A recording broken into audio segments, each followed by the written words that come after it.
Tuhan, shalom saudara, apa kabar? Luar biasa. Selamat hari Minggu saudara. Dan tiba saatnya kembali kita berkumpul secara online. Dan kita percaya di rumah Anda masing-masing dimanapun Anda berada, kita sama-sama bisa memuji, menyembah nama Tuhan. Mari tundukkan kepala, kita datang kepada Tuhan. Terima kasih Tuhan Yesus. Untuk hari ini Tuhan, kami bersuka cita, kami masih bisa datang kepadamu Tuhan. Biar ibadah ini dari awal pertengahan hingga akhir, biar kami serahkan ke dalam tangan-Mu Tuhan. Kau yang bertahta, Kau yang berencana Tuhan. Kami percaya Tuhan Yesus, ketika kami selesai menyaksikan ibadah ini, ada berkat Tuhan, ada penguatan, ada sesuatu yang kami terima untuk kami dapat jalani kehidupan kami di luar sana Tuhan. Ini syukur kami Bapa. Hanya di dalam nama Tuhan Yesus, kami minta sukacita-Mu turun atas kami. Haleluya. Amin. Selamat beribadah, Tuhan Yesus memberkati.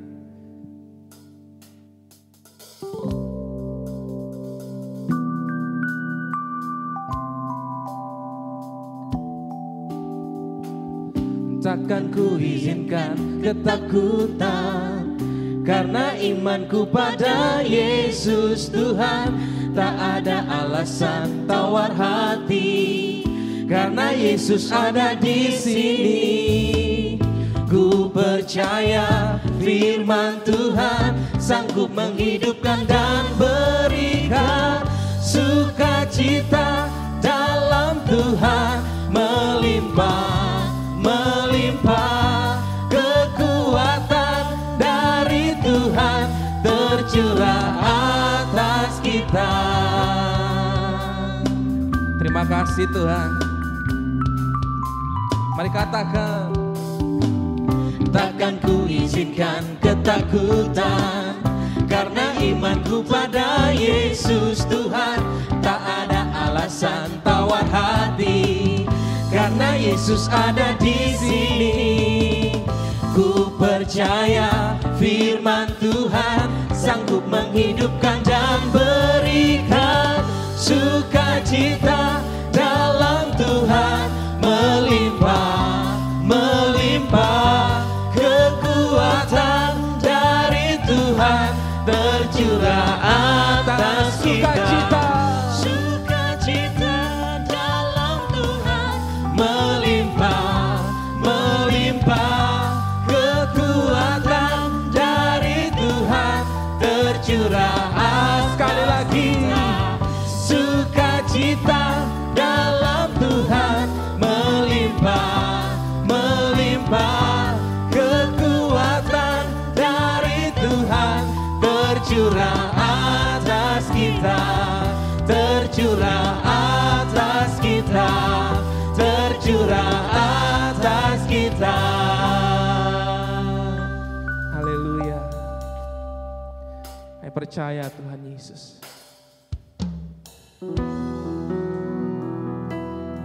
Biar kekuatan dari Engkau tercurah atas kami pada hari ini.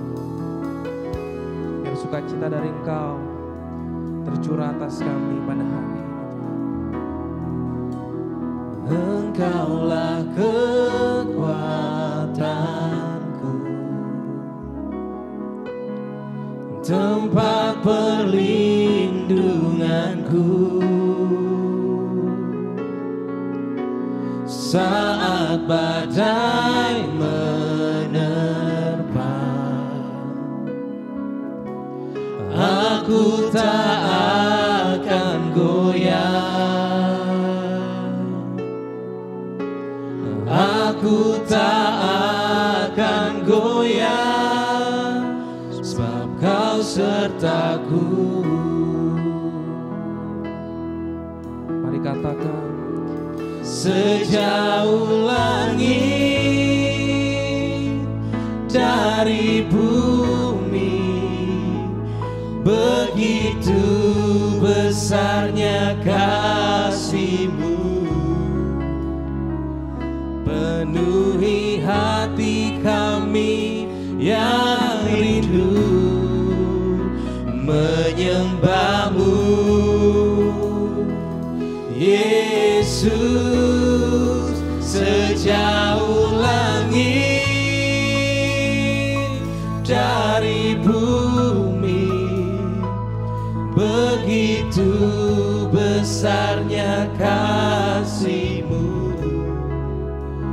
Engkaulah Tuhan, kekuatanku, sukacitaku.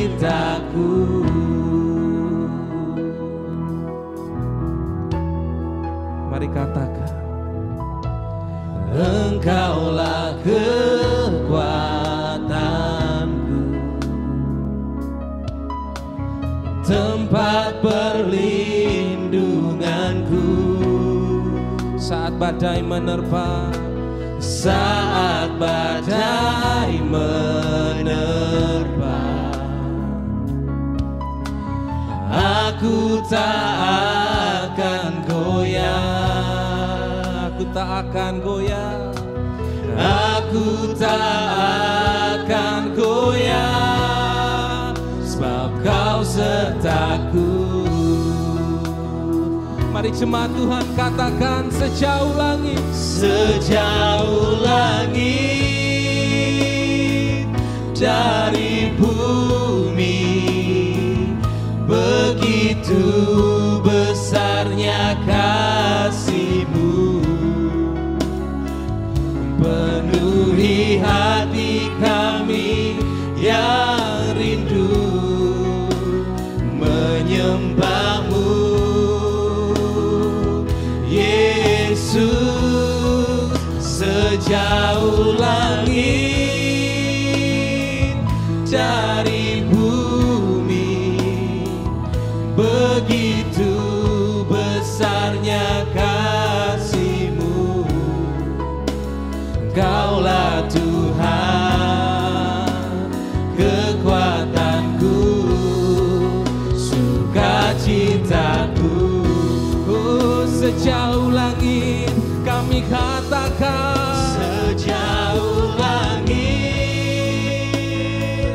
dari bumi, begitu besarnya kasih-Mu. Penuhi hati kami yang rindu menyembah-Mu, Yesus. Sejauh langit dari bumi, begitu besarnya kasih-Mu.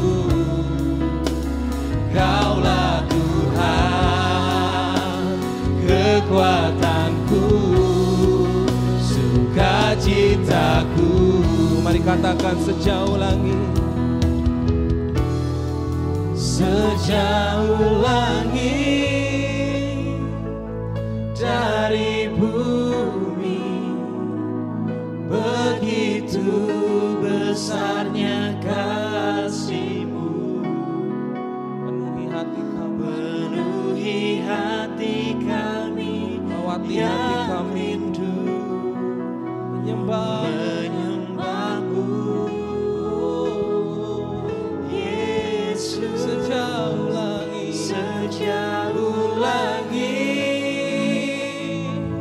dari bumi, begitu besarnya kasih-Mu. yes Lord, Kaulah Tuhan,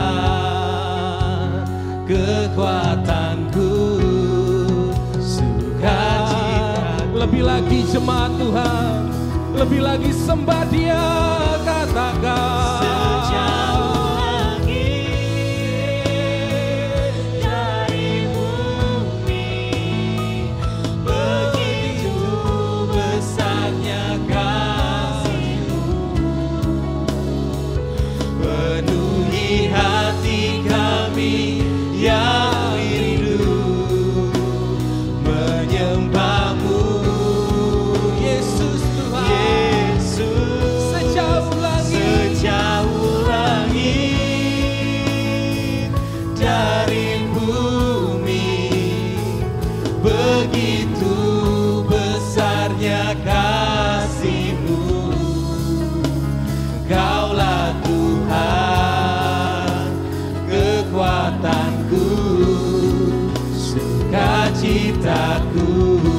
katakan, Kaulah Tuhan. Kaulah Tuhan, kekuatanku, sukacitaku.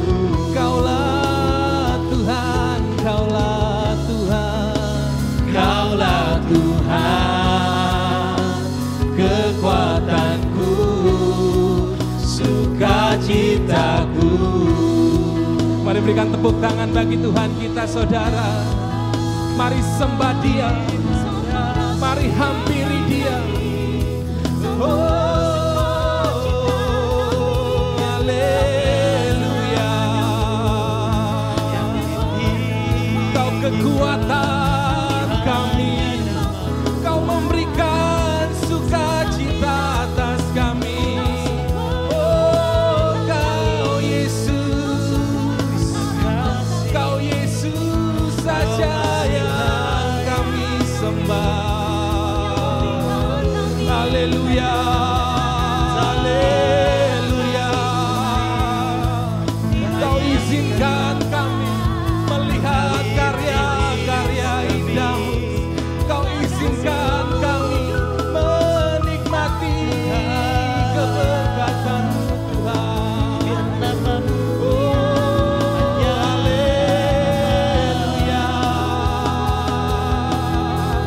Tak dapat kami balas, tak dapat kami balas selain sembah dan pujian kepada-Mu. Oh, haleluya. Haleluya.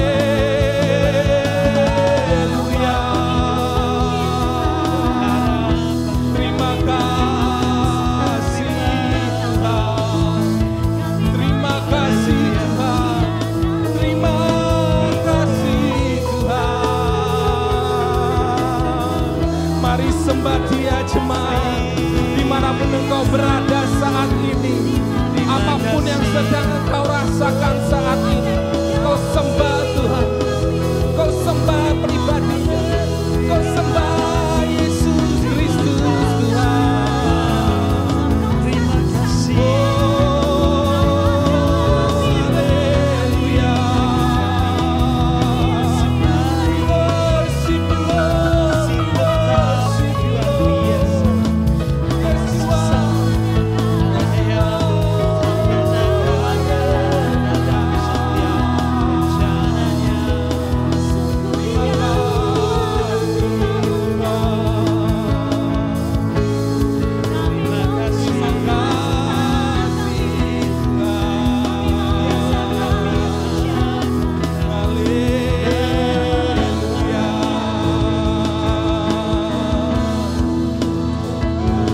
Haleluya.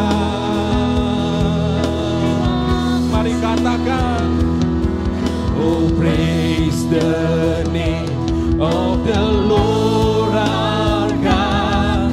Oh praise His name forevermore. For endless days we will sing your praise, oh Lord our God. Oh praise the name, oh praise the name of the Lord our God. Oh praise His name forever, Lord. For endless days we will sing your praise, oh Lord our God. Mari lebih lagi, oh praise the name, oh praise the name of the Lord our God. Oh praise His name forevermore. For endless days we will sing your praise, oh Lord. Oh praise the name, of the Lord our God.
Engkau Rajaku yang bertata, yang bertata, yang berkuasa. yang berkuasa. Saya serahkan kepada hamba-Nya. Yesus Tuhan, Kau Raja. Yesus Tuhan, Kau Rajaku. Yesus Tuhan, Kau Raja. Yesus Tuhan, Kau Rajaku. Yesus Tuhan, Kau Rajaku.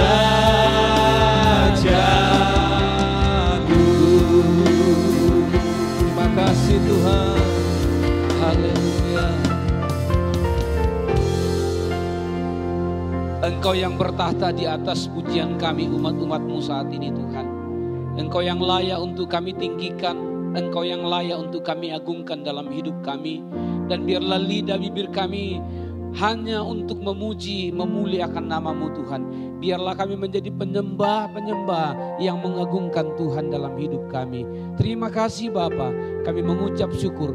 Sebentar kami akan merenungkan kebenaran firman Tuhan. Kami tahu hikmat dan pengertian kami terbatas. Itu sebabnya kami minta Roh Kudus mengurapi tiap-tiap kami, mengurapi hati kami, pikiran kami, bahkan pendengaran kami, supaya benih kebenaran firman Tuhan yang kami dengarkan bersama-sama mengambil bagian yang terbaik dalam hidup kami.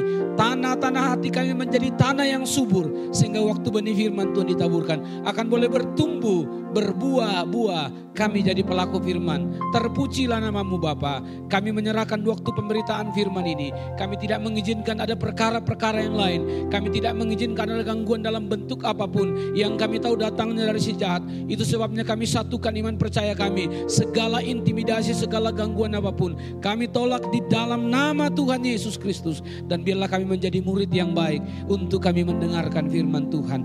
Terima kasih Bapa. Ini doa syukur kami. Kami siap dengarkan firman-Mu. Di dalam nama Tuhan Yesus kami alaskan doa kami. Haleluya. Amin. Puji Tuhan. Shalom.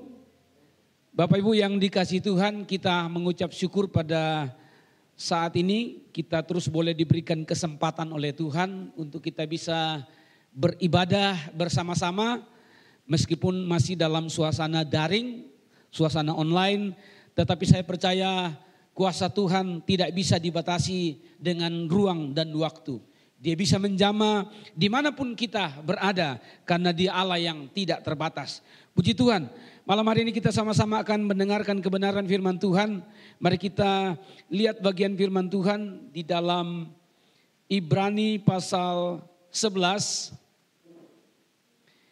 Ibrani pasal 11 ayat yang ke-8 dan ayat 9-10. Ibrani pasal 11 ayat 8, 9, 10. Saya bacakan bagi kita, demikian bunyi firman Tuhan. Ibrani pasal 11 ayat 8. Karena iman Abraham taat ketika ia dipanggil untuk berangkat ke negeri yang akan diterimanya menjadi milik pusakanya. Lalu ia berangkat dengan tidak mengetahui tempat yang ia tuju. Ayat 9. Karena iman ia diam di tanah yang dijanjikan itu, seolah-olah di suatu tanah asing, dan di situ ia tinggal di kemah dengan Ishak dan Yakub yang turut menjadi ahli waris janji yang satu itu. Sebab ia menanti-nantikan kota yang mempunyai dasar, yang direncanakan dan dibangun oleh Allah. Puji Tuhan, Bapak Ibu saudara-saudara yang dikasihi Tuhan, kalau kita menyimak, kita mempelajari pasal 11 dimulai dengan ungkapan iman adalah dasar dari segala sesuatu. Lalu ayat-ayat selanjutnya menceritakan tentang tokoh-tokoh iman. Ada begitu banyak tokoh-tokoh iman yang dimunculkan atau yang dituliskan di dalam Ibrani pasal 11 ini. Dari tokoh-tokoh iman ini, mereka adalah pribadi-pribadi yang dibangkitkan oleh Tuhan. Mereka adalah pribadi-pribadi yang muncul pada zaman mereka yang berbeda. Mereka muncul dalam situasi yang berbeda. Mereka menghadapi tantangan yang berbeda. Mereka menghadapi suasana kesulitan yang berbeda. Ada yang bangkit ketika suasana dalam masalah pembunuhan, ya seperti Habel. Ada yang muncul karena ada seperti bencana alam. Ada yang muncul dibangkitkan Tuhan di tengah-tengah pengkhianatan keluarga. Ada yang muncul karena suasana fisik yang terbatas. Mimpi yang sepertinya gagal. Kesempatan yang hilang. Persaingan saudara. Dan situasi-situasi yang lain yang terjadi. Situasi berbeda, kondisi berbeda. Tetapi satu hal yang sama dari orang-orang ini, dari tokoh-tokoh yang dibangkitkan ini, yaitu mereka melakukannya dengan iman. Itu sebabnya pada saat ini saya beri tema kebenaran firman Tuhan, berani tampil beda. Berani tampil beda. Hidup seperti apa? Atau tampil beda seperti apa yang akan kita lihat, yang akan kita bahas dari tokoh-tokoh iman ini. Hidup yang tampil beda adalah hidup dengan iman di tengah dunia yang tidak pasti. Kalau hari-hari ini kita menyimak, kita mendengar, kita membaca banyak berita-berita. Ini adalah masa-masa di mana sepertinya tidak ada kepastian. Yang pasti cuma masalah. Yang pasti itu cuma persoalan yang silih berganti datang dalam hidup kita. Tetapi dalam suasana yang seperti ini dibutuhkan sebuah sikap yang berani tampil beda. Yaitu hidup dengan iman dalam suasana yang tidak pasti. Hidup berjalan dengan iman dalam kondisi yang tidak memberikan harapan. Nah, pada saat ini kita akan fokus kepada satu tokoh yang dicatat dari Ibrani pasal 11. Sebagaimana yang kita baca tadi dalam ayat yang ke-8, 9 dan 10. Di sana dicatat tentang satu tokoh yang sangat terkenal, yaitu Abraham. Siapa yang tidak kenal Abraham? Orang-orang Israel menggolongkannya sebagai nenek moyang. Sehingga setiap kali mereka berdoa, mereka selalu berkata kepada nenek moyang kami, Abraham, Ishak dan Yakub. Abraham 4.000 tahun yang lampau adalah seorang yang boleh dikatakan bukanlah orang yang sulit. Bukanlah orang yang menderita. Dia lahir, dia tinggal di sebuah keluarga yang mapan. Dia tinggal di daerah yang namanya Ur-Kasdim. Ur-Kasdim ini menurut seorang arkeolog, seorang peneliti, Ur-Kasdim itu ternyata pada masa-masa Abraham, kota itu menjadi kota yang menjadi tujuan semua orang. Setiap orang berlomba ingin pergi ke Ur-Kasdim untuk memperbaiki nasib. Karena di Ur-Kasdim menjadi pusat pengetahuan, menjadi pusat teknologi pada waktu itu, menjadi pusat bisnis. Sehingga semua ingin ke sana untuk memperbaiki nasib. Saudara yang dikasih Tuhan, kalau kita dikasih pilihan, mau pilih tinggal di desa atau tinggal di kota. Mungkin hari ini banyak yang berpikir ya lebih baik tinggal di desa, aman, tidak ada corona gitu ya.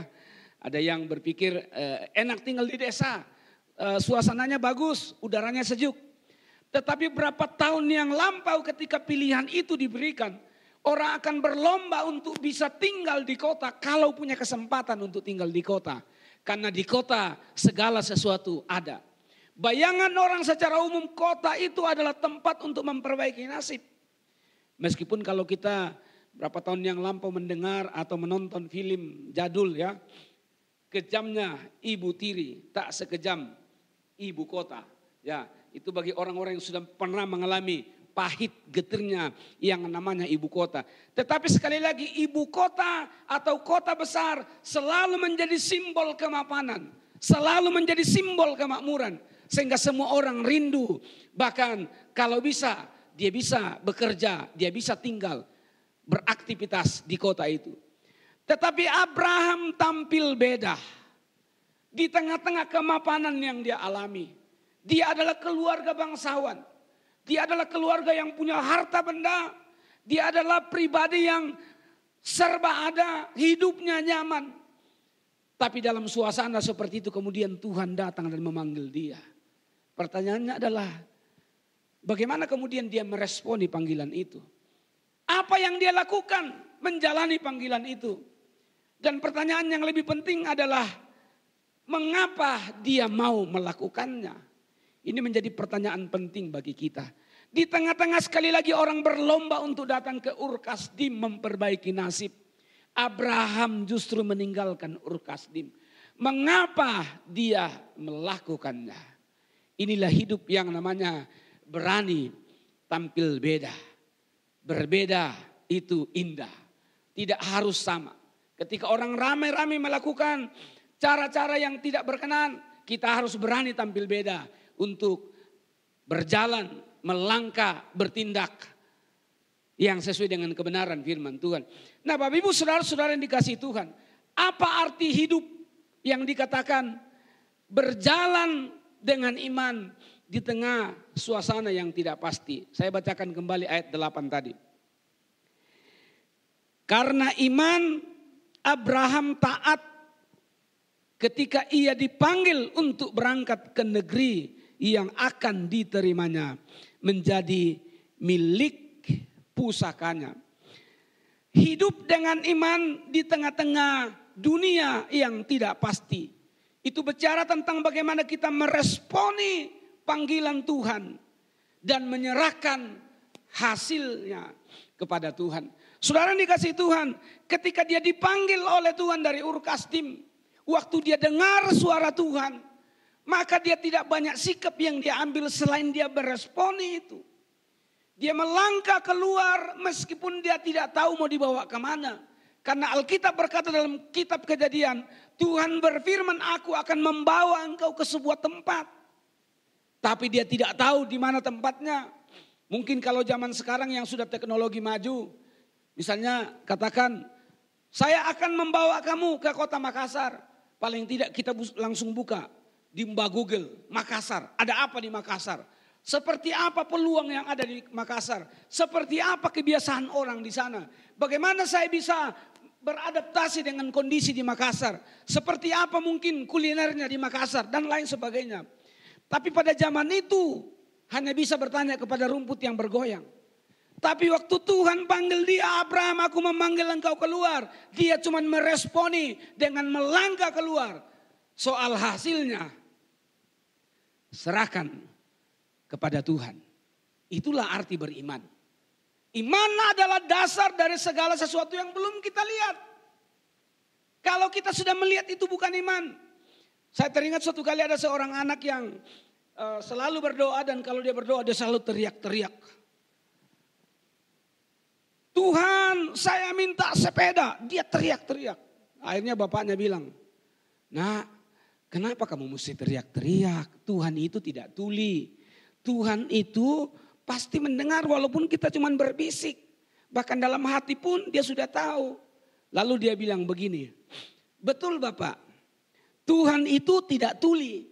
Tetapi nenek sudah mulai tuli telinganya. Sehingga harus teriak-teriak sedikit." Nah, rupanya nenek dari anak ini mencoba untuk membangun iman dari cucunya dengan cara apa? Apapun yang dia doakan oleh cucunya selalu dijawab, selalu disediakan oleh neneknya. Dia minta apa neneknya selalu dengar, maka dia langsung belikan, dia adakan. Sehingga dia mesti teriak minta sepeda. Suaranya mesti keras karena katanya neneknya sudah mulai tuli. Harus dia dengar. Nah, saudara yang dikasihi Tuhan, itu sih iman anak-anak. Yang saya maksudkan adalah bahwa kalau kita sudah melihat sebuah kepastian, melihat sebuah kenyataan, lalu kita berkata, saya orang beriman. Ya, jangan juga punya iman menggoncang pohon. Ya, ada iman menggoncang pohon seperti ini. Saudara-saudara yang dikasihi Tuhan, ini contohnya. Saya mau berangkat ke Jakarta besok dan sampai hari ini saya tidak punya tiket untuk berangkat ke Jakarta. Tapi saya percaya Tuhan pasti menyediakan. Jemaat yang mendengar pendetanya ngomong seperti itu pasti berpikir, aduh kasihan amat pendetaku mau berangkat besok ke Jakarta enggak ada tiket. Maka langsung mulai saling WA, kamu berapa, kamu berapa, kamu berapa. Ini iman menggoncang pohon. Waktunya belum turun, bisa-bisa yang jatuh bukan cuman buahnya tapi dahannya, ranting-rantingnya. Itu sebabnya jangan heran kalau suatu waktu ada jemaat yang mulai berkata, ini pendeta tidak tahu diri, sudah dibantu, sudah diongkosin. Kenapa? Karena mereka berbuat bukan atas dasar digerakkan Tuhan, tapi atas dasar iman menggoncang pohon. Dipaksa buahnya jatuh. Belum saatnya jatuh sudah digoncang. Saya dulu ketika masih masih belum bertobat dulu, salah satu kebiasaan itu adalah menggoncang pohon durian dengan membuat angin buatan. Jadi waktunya belum turun, kita buat angin buatan. Kita bakar daun kelapa di bawah pohon, maka durian itu akan bergoncang dan buahnya jatuh. Tapi bisa-bisa kena kepala, bahaya. Itu karena menggoncang pohon. Jadi hati-hati dengan iman menggoncang pohon. Iman yang benar adalah sekali lagi bagian kita hanya meresponi firman Tuhan. Ketika firman datang, ketika suara Tuhan datang, responi, nggak usah nanya-nanya. Tidak usah banyak keraguan, tidak usah banyak pertimbangan. Karena kalau kita sudah analisa dengan akal kita, dengan otak kita, maka biasanya bukan lagi suara Tuhan yang murni, tapi sudah ada suara-suara lain yang muncul. Sudah penuh dengan pertimbangan. Abraham melangkah keluar dengan taat. Dia tidak punya banyak pertimbangan. Dia tidak punya banyak hitung-hitungan. Bagaimana kalau saya tinggalkan Ur Kasdim? Apakah saya akan mendapatkan harta yang jauh lebih besar? Tidak. Dia hanya melangkah keluar. Meskipun sekali lagi Ur Kasdim itu simbol kemapanan. Seringkali diparadokskan antara Ur Kasdim dengan Kanaan. Yang seringkali Kanaan digambarkan sebagai apa? Tujuan hidup terakhir, surga kekal yang nanti kita akan lihat di dalam poin-poin berikutnya. Abraham sekali lagi hanya taat. Berani tampil beda? Amin. Mari responi panggilan Tuhan dan hasilnya serahkan kepada Tuhan. Kalau Tuhan yang memanggil kita, Dia pasti bertanggung jawab. Saya ingat ketika saya masih kuliah dulu, waktu kami mau praktek, diutus praktek ke tempat-tempat yang kering. Dosen saya selalu bilang begini, dimanapun kamu diutus, di sana Tuhan sudah menyiapkan susu dan madu. Jangan hanya berpikir kalau bisa saya ada di tempat yang basah. Orang yang selalu dapat tempat yang basah, cari tempat yang basah, bisa-bisa dia tenggelam karena di tempat yang basah terus gitu ya.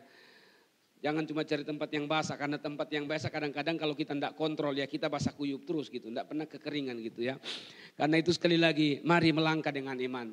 Hari-hari ini saya percaya kita seperti tokoh-tokoh iman yang dibangkitkan menghadapi situasi suasana yang bermacam-macam.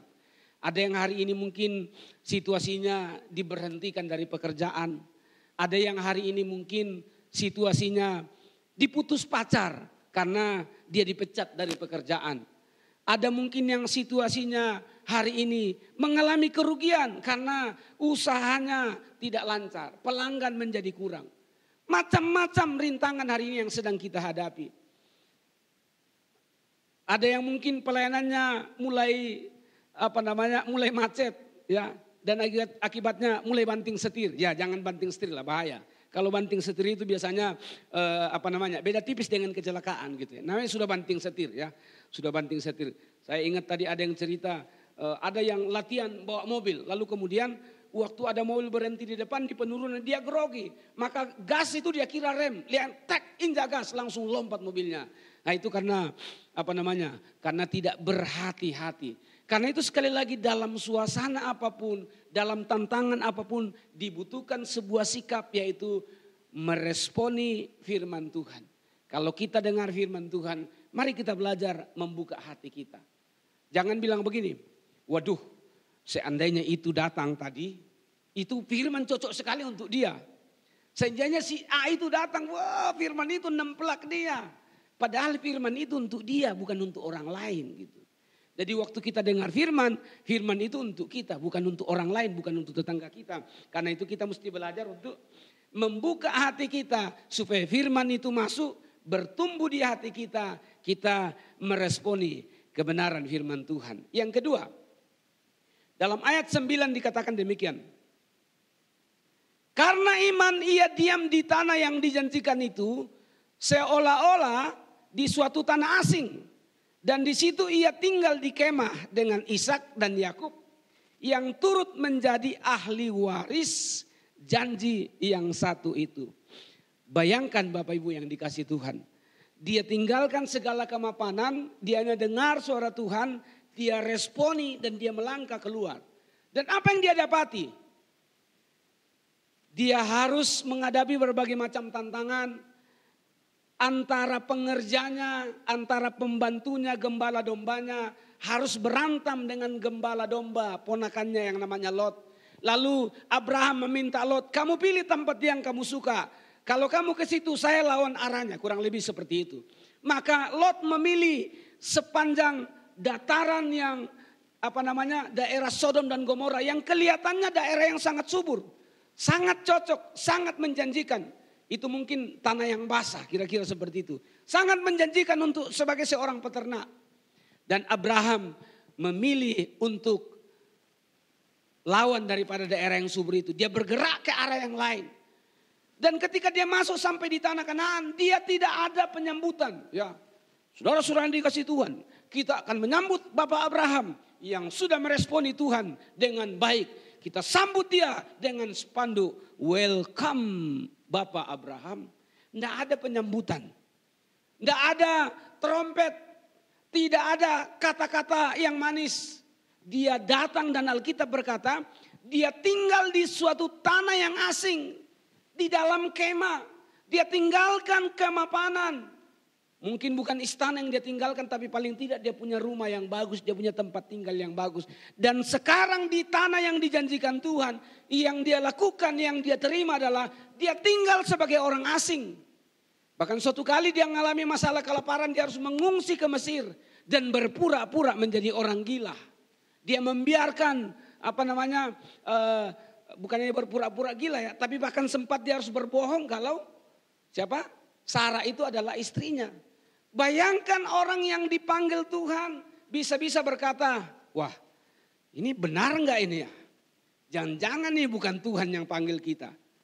Jangan-jangan ini salah satu suara iblis. Karena memang komunitas Abraham di mana ada di Ur Kasdim adalah orang-orang yang menyembah banyak dewa, menyembah banyak Baal. Bisa muncul sebuah keraguan. Tetapi Alkitab tidak memberikan catatan tentang itu. Alkitab hanya memberikan kita catatan bagaimana Abraham dia tinggal di tempat itu meskipun sebagai orang asing. Meskipun dia tinggal di kemah. Dengan kata lain yang kedua yang saya mau sampaikan pada saat ini. Hidup dengan iman di tengah dunia yang pasti. Yaitu menunggu Tuhan untuk menepati janjinya.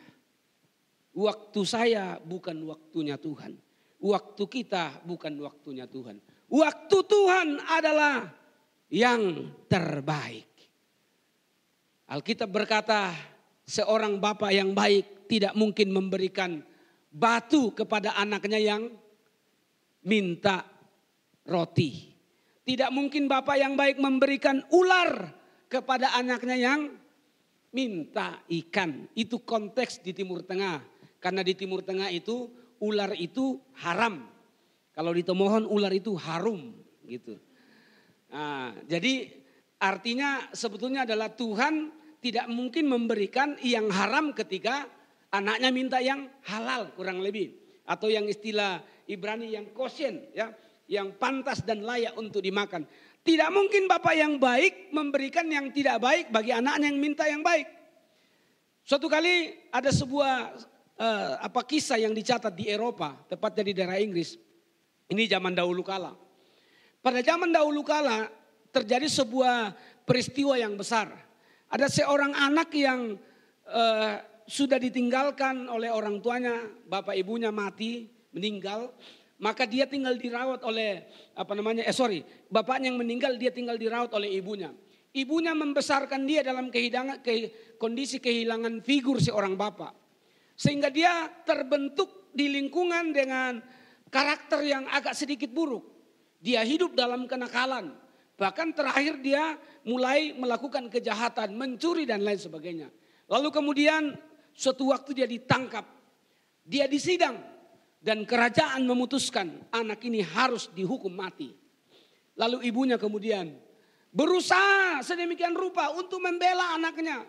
Meskipun anaknya demikian jahat, tapi ibunya berusaha mencari jalan untuk menyelamatkan anaknya.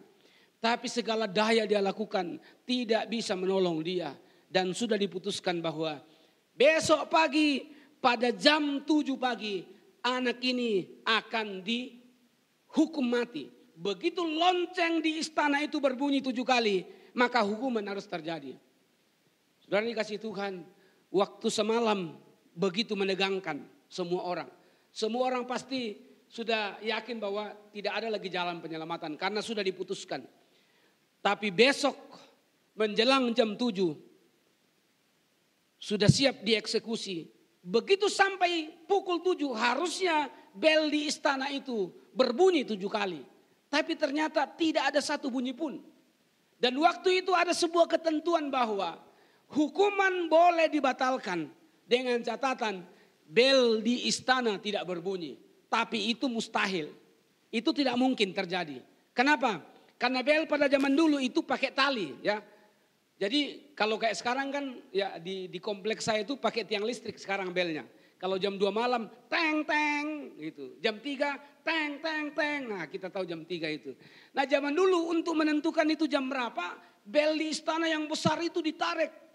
Ada tali besar. Tali seperti tali kapal kalau zaman sekarang sangat kuat dan tidak mungkin tidak terjadi. Tidak mungkin tidak bunyi. Karena memang sudah ada petugas yang bagian membunyikan itu. Tapi hari itu bel tidak berbunyi. Sang petugas sudah bernarik sedemikian rupa sekuat tenaga. Tidak juga mau berbunyi. Bahkan terakhir ada darah yang mulai menetes di tali itu. Maka kemudian disampaikan kepada raja. Ada tali yang berdarah. Disuruh periksa, ayo naik ke atas.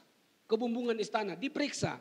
Ternyata ibu dari anak ini mengikatkan tali itu ke lehernya. Dan dia masukkan badannya di dalam bel itu. Sehingga setiap kali ini kan seperti apa namanya? Seperti peluru ya, ditarik dan dia hantam bunyi. Hantam bunyi. Setiap kali itu ditarik dia hantam, maka yang dihantam itu bukan induk belnya tapi badan dari ibu ini. Sehingga berkali-kali ditarik badannya menjadi hancur sampai tali itu mengalirkan darah dari atas. Itu semua dilakukan seorang ibu untuk menyelamatkan anaknya. Orang semua menjadi terharu dan anak ini menjadi satu-satunya kejadian yang ajaib. Dia dibebaskan dari hukuman. Kenapa? Karena bel tidak berbunyi. Bapak Ibu yang dikasih Tuhan, kalau manusia bisa seperti itu, apalagi Bapak kita yang baik. Dia pasti akan menepati janjinya dalam hidup kita. Maka mari kita belajar berani tampil beda, hidup dengan iman. Di dunia yang tidak pasti dengan apa? Mari kita menanti Tuhan menggenapi janjinya dalam hidup kita. Jangan mencoba mencari solusi lain yang tidak sesuai dengan kehendak Tuhan. Karena waktu Tuhan, waktu yang terbaik. Kalau kita tidak sabar menanti waktu Tuhan, maka kita bisa-bisa mengambil cara yang pintas. Dan tentu saja cara yang pintas tidak berkenan kepada Tuhan. Abraham memilih meskipun dia harus hidup sebagai orang asing. Meskipun dia harus hidup di dalam tenda. Ketika dia sampai di tempat tanah perjanjian, apa yang dia dapati? Tanah yang tidak ada apa-apanya. Tapi dia ingat janji Tuhan. Tuhan pasti akan menggenapi janjinya dalam kehidupan kita. Kalau kita membaca dalam Kisah Rasul pasal 2 ayat 39. Tentang bagaimana Tuhan berkata, bagi kamulah dan bagi generasimu lah, bagi anak-anakmu lah janji ini. Dan terbukti ternyata janji Tuhan itu kadang-kadang sepertinya tertunda. Tapi bukan tertunda dalam pemandangan Tuhan. Janji Tuhan itu selalu tepat pada waktunya. Saya selalu berpikir begini. Saya selalu merenungkan seperti ini. Bahwa mungkin kadang-kadang janji Tuhan yang diberikan kepada kita belum sempat kita nikmati. Tapi janji Tuhan itu tidak akan pernah batal. Karena janji itu akan turun bagi generasi kita. Janji itu akan dilanjutkan oleh generasi kita. Janji itu akan termanifestasi dalam generasi-generasi berikutnya. Itu sebabnya prinsipnya tetap menanti dengan sabar janji Tuhan digenapi dalam kehidupan kita. Dan yang terakhir Ayat yang 10 berkata demikian. Sebab ia menanti-nanti kota yang mempunyai dasar yang direncanakan dan dibangun oleh Allah. Waktu saya merenungkan ayat 10 ini, sudah berkali-kali saya baca bagian ayat ini. Tapi waktu terakhir saya merenungkan, berapa hari yang lalu saya merenungkan ayat ini, ayat 10. Saya kaget sekali ketika saya membaca istilah kota. Sebab ia menantikan kota yang mempunyai dasar, yang direncanakan dan dibangun oleh Allah. Muncul rasa penasaran saya. Jadi ternyata yang dicari, yang masih dinantikan, atau dengan kata lain yang dilihat Abraham dalam janji Tuhan, itu bukanlah sebuah tanah dalam pengertian, bukanlah sebuah negeri dalam pengertian negeri secara alami. Tapi yang dia lihat adalah sebuah kota yang dibangun oleh Allah. Dan akhirnya saya menemukan sebuah prinsip bahwa ternyata hidup ini harus dimulai dengan visi. Tanpa kita punya visi, kita akan menyerah di tengah jalan. Karena visi itulah yang akan membuat kita terus berjalan. Memandang ke depan, tidak menoleh ke kiri dan ke kanan, tidak melihat ke belakang. Karena ada visi yang Tuhan beri untuk kita sampai, untuk kita gapai. Visi itulah yang sebetulnya Abraham terima waktu Tuhan berkata, Abraham dalam Kejadian 12. Aku memanggil engkau keluar dari sanak saudaramu ke tempat yang kujanjikan. Ternyata Abraham melihat sebuah kota. Sebuah kota yang dibangun oleh Allah. Dan kota manakah itu? Yerusalem baru. Tujuan akhir hidup kita adalah sorga kekal. Apa yang lebih berharga dari sorga? Apa yang lebih berharga dari kemuliaan yang sudah disediakan Tuhan bagi kita? Itu sebabnya Paulus pernah berkata begini. Apakah yang dapat memisahkan kami dari kasih Kristus? Kelaparankah, perangkah, ketelanjangan? Tidak ada yang dapat memisahkan. Karena kami tahu kepada siapa kami percaya. Mari kita mengikuti visi yang datang daripada Tuhan. Berapa banyak orang yang tinggalkan pelayanan. Berapa banyak orang yang tinggalkan Tuhan. Karena dia melayani. Dia ikut Tuhan bukan karena visi. Dia ikut Tuhan karena suasana tertentu. Dia melayani Tuhan hanya sekedar ikut-ikutan. Tapi ketika kita terima visi dari Tuhan. Visi itulah yang akan terus menjaga kita. The power of vision. Ada kekuatan dari visi yang dari Tuhan. Itu akan terus memanifestasikan kuasa Tuhan. Pengurapan Tuhan. Penyertaan Tuhan dalam hidup kita. Sehingga suasana apapun itu tidak akan pernah mempengaruhi kita. Untuk kita tetap berjalan di dalam iman. Menanti janji Tuhan. Menunggu janji Tuhan. Untuk melihat visi yang terbaik yang Tuhan berikan dalam hidup kita. Dengan kata lain prinsipnya adalah hidup dengan iman berarti jangan pernah mengalihkan pandangan kita dari visi yang Tuhan sudah beri. Amin. Saya percaya visi yang Tuhan taruh dalam hati kita akan terus membakar kita. Tantangan boleh terjadi, masalah boleh terjadi. Dalam pelayanan banyak tantangan, banyak kesulitan. Dan ada banyak kali rasa-rasanya ingin tinggalkan Tuhan, ingin berhenti melayani. Ingin meninggalkan semuanya. Tapi karena visi yang Tuhan tanam di hati. Itu tidak akan pernah pudar. Sehingga visi itu yang kadang-kadang ketika kita ingin menyerah. Ketika kita ingin merasa waduh rasanya sudah enggak sanggup lagi. Kadang-kadang air mata yang meleles. Hanya air mata yang mulai mengalir dan menggambarkan. Mengingatkan kita kembali. Ingat kepada janji Tuhan. Ingat kepada visi yang daripada Tuhan. Saudara yang dikasihi Tuhan. Pada saat ini biarlah kita yang mendengarkan firman Tuhan dibangkitkan kembali, disegarkan kembali. Visi itu dalam hidup kita, kerinduan kita dibangkitkan kembali. Sehingga meskipun kita masih ada dalam suasana yang tidak menentu, di dalam situasi yang tidak memberikan janji secara dunia. Tapi ingat Tuhan tidak pernah ingkar janji. Bagian kita adalah mari kita responi kebenaran firman Tuhan. Soal hasilnya biar Tuhan yang menyelesaikannya. Biar Tuhan yang menentukan. Mari kita belajar untuk diam menanti janji Tuhan. Dalam suasana apapun ingat. Nantikan janji Tuhan. Karena Tuhan tidak pernah terlambat. Dan jangan pernah mengalihkan perhatian kita. Pandangan kita. Fokus kita dari visi yang Tuhan sudah beri. Karena kekuatan visi itulah yang akan memampukan kita. Untuk setia sampai akhirnya. Setia sampai Tuhan Yesus datang. Amin. Mari kita tunduk kepala, kita berdoa. Haleluya. Haleluya. Terima kasih Tuhan. Terima kasih Bapa. Kami bersyukur Tuhan di tengah-tengah situasi, di tengah-tengah tantangan yang silih berganti datang dalam hidup kami. Di tengah-tengah kondisi hari ini yang tidak memberikan jaminan yang pasti. Tidak ada kepastian selain masalah itu yang menjadi sebuah kepastian. Tapi sebagai orang-orang beriman, kami belajar tampil beda.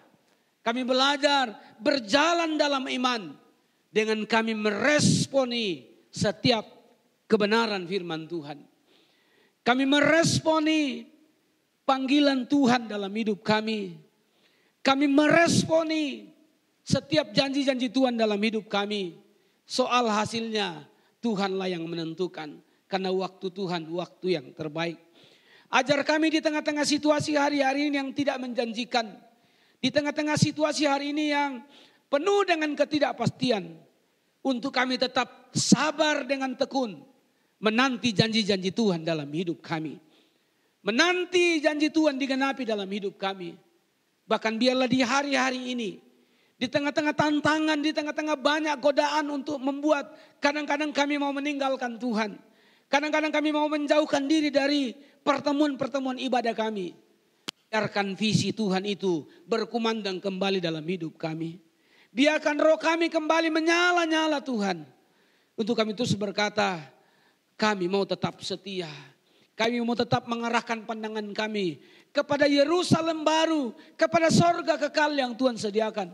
Sebagaimana Abraham melihat sebuah kota yang kokoh, kota yang dibangun oleh tangan Allah sendiri. Sebuah tempat kediaman yang tidak ada duanya.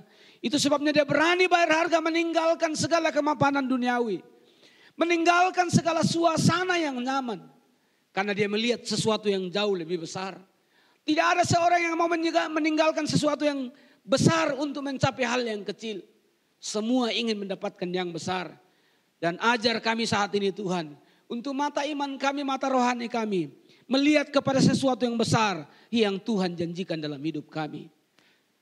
Makasih Tuhan. Meteraikan firman-Mu. Biar firman ini meremah dalam hidup kami. Semangat kami dipulihkan Tuhan. Gairah kami dibangkitkan kembali oleh Tuhan. Setiap jemaat-Mu yang mendengar firman ini. Setiap orang yang mendengar firman ini. Iman mereka semua dibangkitkan oleh Tuhan. Untuk kami sama-sama memiliki satu komitmen. Kami akan hidup tampil beda. Berjalan dalam iman di tengah suasana yang tidak pasti. Terpujilah nama Tuhan. Di dalam nama Tuhan Yesus kami berdoa mengucap syukur. Haleluya. Amin. Tuhan Yesus memberkati.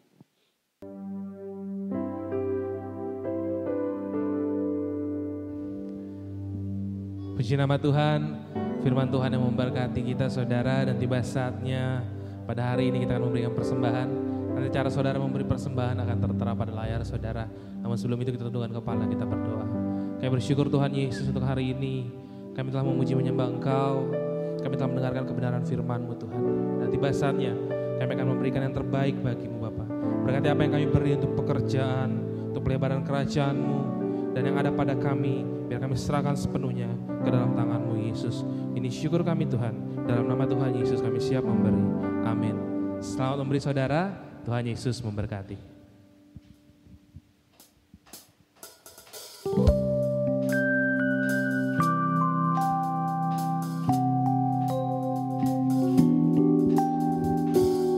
Takkan ku izinkan ketakutan, karena imanku pada Yesus Tuhan.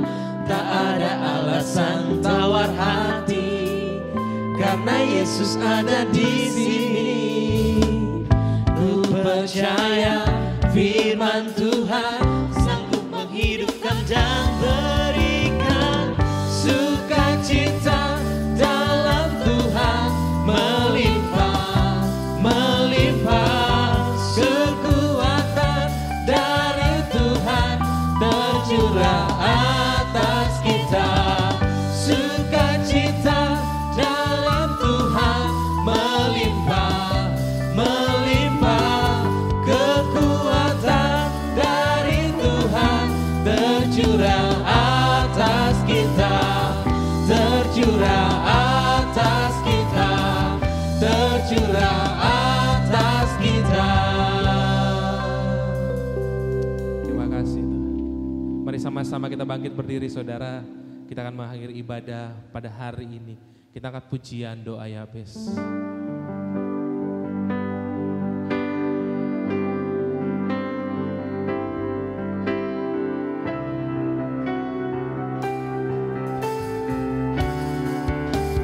Kiranya Engkau memberkati aku berlimpah-limpah dan memperluas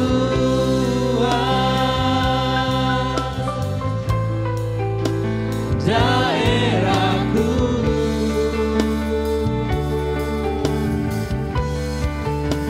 dan kiranya tangan-Mu menyertai aku dan melindungi aku daripada malapetaka, sehingga kesakitan tidak menimpa aku. Mari lebih lagi katakan dengan imanmu, kiranya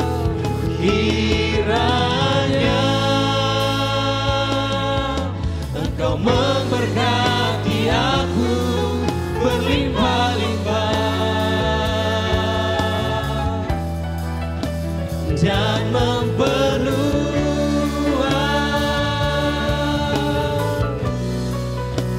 daerahku. kami katakan dan kiranya saya serahkan kepada hamba-Nya.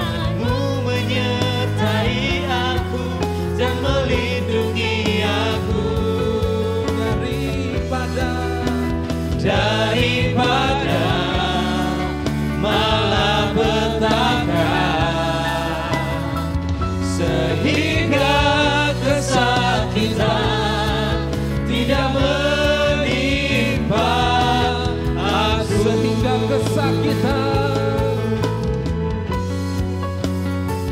Sehingga kesakitan tidak menimpa aku.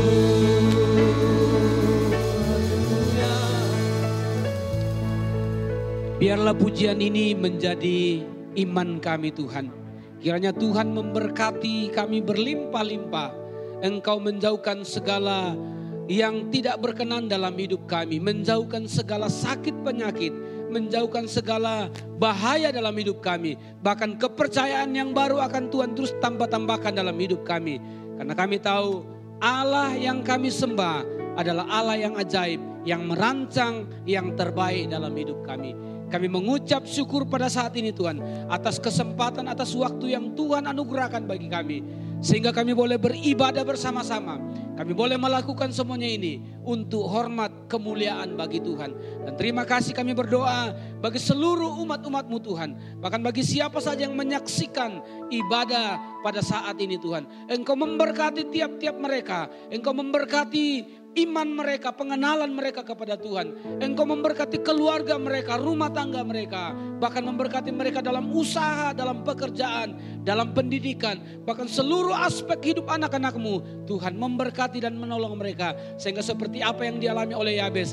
Kami semua, umat-umat-Mu semua menikmati kebaikan-kebaikan Tuhan dalam hidup kami Tuhan. Terima kasih Bapa, terpujilah nama Tuhan. Kami mengucap syukur dan kami akhiri ibadah kami.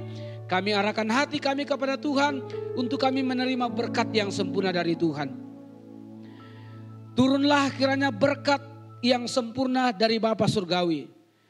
Kasih dan karunia di dalam Tuhan Yesus Kristus anaknya yang tunggal. Serta persekutuan penyertaan dari kuasa Roh Kudus yang akan terus menuntun menyertai tiap-tiap kita sampai Maranatha. Tuhan Yesus datang kali kedua mengangkat kita yang percaya. Di dalam nama Bapa, Anak dan Roh Kudus kami terima seluruh kepenuhan berkat Tuhan. Haleluya. Amin. Tuhan Yesus memberkati.